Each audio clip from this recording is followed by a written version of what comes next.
جگہ جی لگانے کی دنیا نہیں ہے، یہ تو عبرت کی جا ہے، تماشا گاہ نہیں ہے، موت سے کس کو رستگاری ہے، آج وہ تو کل ہماری باری ہے، آگاہ اپنی موت سے کوئی بشر نہیں، سامان 100 برس کا پل کی خبر نہیں ہے کہ ہم اپنے گھروں میں دینداری والا ماحول قائم کریں۔ اے ایمان والو، اپنے آپ کو اور اپنی فیملی کو جہنم کی آگ سے بچاؤ۔ اب دینداری والا ماحول قائم کرنے کے لیے کیا کریں؟ تو آسان ہے، ہمارے پاس ایک شکل ہے کہ فضائل اعمال کی تعلیم روزانہ پابندی کے ساتھ کریں۔ آپ دیکھنا جب فضائل اعمال کی تعلیم ہوگی نا تو مستورات کے سروں پر دوپٹہ آ جائے گا، چھوٹے چھوٹے بچوں کا موبائل ہاتھ سے ان کے گر جائے گا اور چھوٹے چھوٹے بچے ٹوپی پہن لیں گے۔ تو یہ جب تعلیم ہوگی اور تعلیم کی باتیں ہمارے کانوں میں پڑے گی اور اللہ کے حضور یہ ہوتا ہے فیصلہ، وَتُعِزُّ مَن تَشَاءُ وَتُذِلُّ مَن تَشَاءُ۔ اللہ کا شکر ہے کہ اللہ نے ہمیں ایمان جیسی عظیم الشان دولت سے مالا مال فرمایا۔ یوں فرمایا کہ ایمان کا مل جانا یہ فخر کی بات ہے، سعادت کی بات ہے، خوش قسمتی ہے، اور ایمان کو بچا کر کے اس دنیا سے لے جانا یہ فکر کی بات ہے۔ ہمارا ایمان بچے، ہماری فیملی کا بچے، ہمارے گھر والوں کا بچے، ہماری بہنوں کا بچے، ہماری مستورات کا بچے، یہ میری اور آپ کی ذمہ داری ہے۔ اللہ کا قرآن کہتا ہے یا ایھا الذین آمنوا قوا انفسکم واہلیکم نارا، اے ایمان والو اپنے آپ کو اور اپنی فیملی کو جہنم کی آگ سے بچاؤ۔ یہ دنیا تو فانی ہے، یہ وقتی ہے، یہ ختم ہو جائے گی۔ جس طرح یہاں سے ہمارے دادا پردادا ان کے ابا چلے گئے، اس طرح میرے عزیزوں میں اور آپ بھی چلے جائیں گے۔ جگہ جی لگانے کی دنیا نہیں ہے، یہ تو عبرت کی جا ہے، تماشا گاہ نہیں ہے، موت سے کس کو رستگاری ہے، آج وہ تو کل ہماری باری ہے، آگاہ اپنی موت سے کوئی بشر نہیں، سامان 100 برس کا پل کی خبر نہیں۔ صبح ہوتی ہے شام ہوتی ہے، ہمیں تو لگتا ہے صبح ہو رہی ہے شام ہو رہی ہے، نہ میرے عزیزو، ہر دن زندگی کا ایک دن کم ہو رہا ہے، ہر رات زندگی کی ایک رات کم ہو رہی ہے۔ میری زندگی کے 30 سال چلے گئے، اب یہ دوبارہ لوٹ کے آنے والے نہیں ہیں۔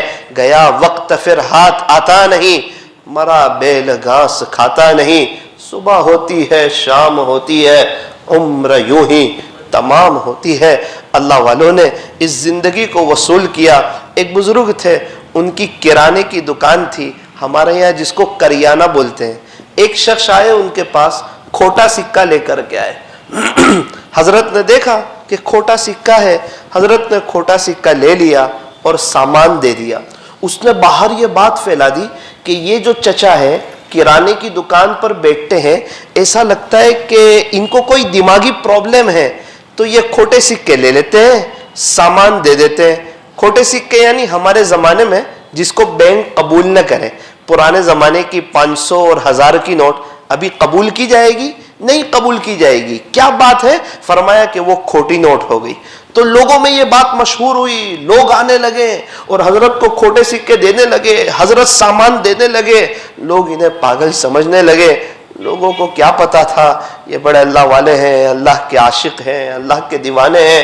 انتقال کا وقت آیا، وہ جو پورا تھیلا بھرا ہوا تھا پیسے کا سکے کا، اس کو اپنے سامنے لائے اور اپنے اللہ سے کہنے لگے اللہ جی آپ کو معلوم ہے کہ جب دنیا میں کھوٹے سکے نہیں چلا کرتے تھے اس وقت میں لے لیا کرتا تھا، اب جب کہ آپ کے دربار میں آ رہا ہوں میرے پاس بھی کھوٹے اعمال ہے، قبول کر لینا، میرے پاس بھی کھوٹے اعمال ہے، قبول کر لینا۔ اس کو کہتے ہیں عقل معاد، کہ دنیا کے کام میں بھی انسان کو آخرت یاد آ جائے۔ تو حضرت کی جو ساری مجلس ہوئی اس کا خلاصہ یہی ہے کہ ہم اپنے گھروں میں دینداری والا ماحول قائم کریں۔ اے ایمان والو اپنے آپ کو اور اپنی فیملی کو جہنم کی آگ سے بچاؤ۔ اب دینداری والا ماحول قائم کرنے کے لیے کیا کریں؟ تو آسان ہے، ہمارے پاس ایک شکل ہے کہ فضائل اعمال کی تعلیم روزانہ پابندی کے ساتھ کریں۔ آپ دیکھنا جب فضائل اعمال کی تعلیم ہوگی نا تو مستورات کے سروں پر دوپٹہ آ جائے گا، چھوٹے چھوٹے بچوں کا موبائل ہاتھ سے ان کے گر جائے گا اور چھوٹے چھوٹے بچے ٹوپی پہن لیں گے. تو یہ جب تعلیم ہوگی اور تعلیم کی باتیں ہمارے کانوں میں پڑے گی، اور ہمارے جو علماء حق ہے ان میں سے کسی کا بھی بیان روزانہ 1 گھنٹہ اپنے گھر میں مستورات کو سنانا چاہیے، چونکہ انسان جو سنتا ہے نا اس کا اس کے دل پر اثر ہوتا ہے. تو اللہ تبارک و تعالی ہمیں عمل کرنے کی، آخرت کو سامنے رکھ کے زندگی گزارنے کی توفیق اور سعادت نصیب فرمائے.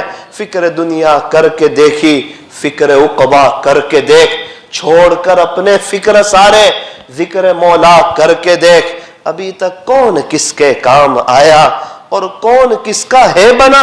اے انسان جب سب کو تو نے اپنا کر کے دیکھا تو دھوکہ کھایا ہے، پچھتایا ہے، نادم ہوا ہے، شرمندہ ہوا ہے. اب رب کو اپنا کر کے دیکھ، اب اللہ کو اپنا کر کے دیکھ، اب اللہ سے صلح کر کے دیکھ، کر لے توبہ ابھی بھی وقت ہے. پھر یہ نہ کہنا کہ حساب بہت سخت ہے، اٹھ بندے باندھ کمر، کیا ڈرتا ہے؟ پھر آگے آگے دیکھ اللہ کیا کرتا ہے. اے انسان اب بھی فرصت توبہ ہے، دیر نہ کر، وہ ابھی گرا نہیں. جو گرا پھر سنبھل گیا، جو گر کر سنبھل جائے اسے گرا ہوا نہیں کہتے. صبح کا بھاگا ہوا شام کو واپس آ جائے اس کو بھاگا ہوا نہیں کہتے. میرے عزیزوں، مجھے اور آپ کو اللہ کو حساب دینا ہے. ہم ایک انکم ٹیکس والے کو حساب نہیں دے سکتے، اپنے اللہ کو کیسے حساب دے سکیں گے؟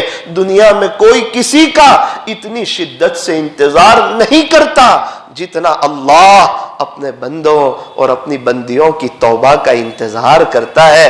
اللہ توبہ کرنے والے کو پسند فرماتے ہیں. ان اللہ یحب التوابین، توبہ کرنے والا اللہ کا دوست ہو جاتا ہے. التائب حبیب اللہ.